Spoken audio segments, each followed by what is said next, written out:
Oniro. Il était une fois, à Huchenville, un jeune garçon qui n'avait pas les pieds dans les poches. Oh non, toujours en mouvement, toujours dans les mauvais coups. Il s'appelait Charles. Et Charles, avec ses copains, ce qu'il aimait bien, c'était embêter la vieille sorcière.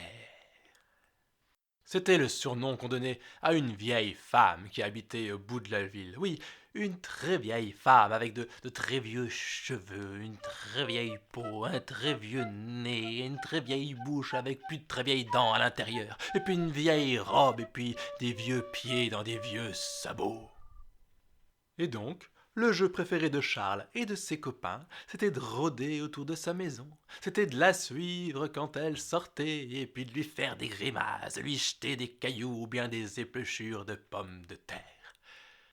La sorcière, fulminée de rage et d'impuissance. Oh là là, si seulement il lui restait encore quelques dents, elle en aurait attrapé un, bien dodu, et elle l'aurait... Oh, et elle l'aurait dévoré. Charles, lui, rentrait à la maison en riant aux éclats et racontait à qui voulait bien entendre les méchants tours qu'il avait joués à la sorcière. Seulement, dans sa famille, on avait essayé de le mettre en garde. Son père lui avait dit: Tu sais, Charles, quand j'étais jeune, quand j'avais ton âge, eh ben, la sorcière, elle était déjà vieille. Et un jour, pour pouvoir me vanter auprès de mes copains, j'ai voulu essayer de rentrer chez elle. J'ai poussé la petite barrière de la courette.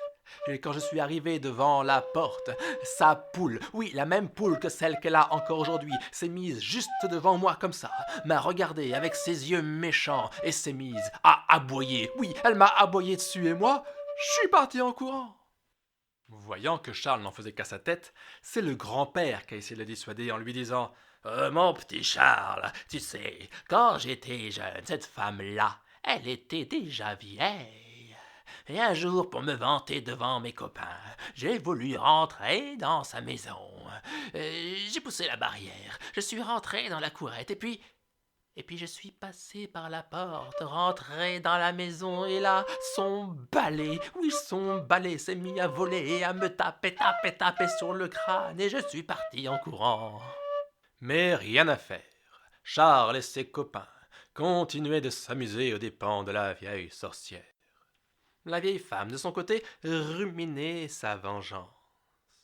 Elle a attendu la pleine lune. Et là, quand tout le village dormait, elle est sortie de chez elle. Elle a caressé la vieille poule qui dormait juste à l'entrée. Elle s'est saisie de son balai. Elle l'a chevauché. Et chouf, elle s'est envolée. Oh, pas bien vite parce que c'était un vieux balai qui allait doucement. Elle est allée jusqu'au bois de la Étroit, là, sur les hauteurs du Chêneville, car les soirs de pleine lune, toutes les sorcières s'y retrouvaient, allumer un feu, et danser, et chanter, et voilà qu'au plus fort de la nuit, arrivait un diable, le diable Belzébuth, et la vieille sorcière, oui, elle lui a tourné autour, et une fois, deux fois, trois fois, elle a embrassé son... Et en échange, le diable, il a sorti d'un sac un objet métallique, avec des grandes dents pointues. C'était un dentier. Ouais, la vieille sorcière édentée allait à nouveau pouvoir croquer. Le lendemain, la vieille sorcière est sortie de chez elle. Comme elle s'y attendait, les garnements, Charles en tête, sont très vite venus tourner autour d'elle à lui faire des grimaces. Alors, elle a appelé le petit Charles comme ça. Elle a dit: Viens, viens, approche-toi de moi. Et elle lui a dit qu'elle avait chez elle un objet magique qu'elle voulait transmettre à quelqu'un avant de quitter ce monde. Elle lui a dit: Toi, mon petit, t'as l'air plus courageux que ton père. T'as l'air plus courageux que ton grand-père. Alors si tu veux que je te donne cet objet, rejoins-moi ce soir, à côté de la croix qui est là-bas, entre Huchenville et Villers. Charles, il est resté comme ça. La vieille sorcière est partie et ses copains le regardaient, l'air de dire: Ben, si t'es courageux, Vas-y donc. Alors en pleine nuit, il est sorti de chez lui. Il a pris la route qui montait. Ces bruits résonnaient étrangement dans la nuit. Et il a fini par arriver au carrefour, là où se dressait bien droite la croix de Villers. La vieille sorcière essayait de cacher son impatience. Elle avait un sac là à côté d'elle, et puis elle disait au petit Charles: Viens, viens, viens, approche-toi de moi. Seulement le dentier de fer, là, il avait senti l'odeur de la chair fraîche.